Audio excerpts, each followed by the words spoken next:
कोण जे वळत असेल त्याला आपले पक्ष खेळते घेतील आणि ईश्वरांनी कोणी त्याच्यामध्ये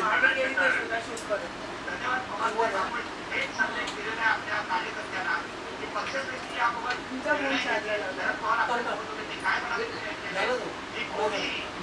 राष्ट्रवादी त्यांनी कसली मागणी करायची गरज नाही. महाराष्ट्रातल्या सरकारला कोणताही धोका नाही.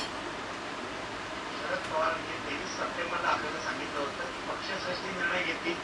आज सकाळी शरद पवारांनी पुन्हा एकदा याचा उच्चार केला आणि सांगितलं की अजित पवारांच्या राजीनाम्याबाबत कुठे विचार केला जाणार. मी जाणारे आता आपलं प्रिन्सिपल पर्सनल आशिष जाधवकडे.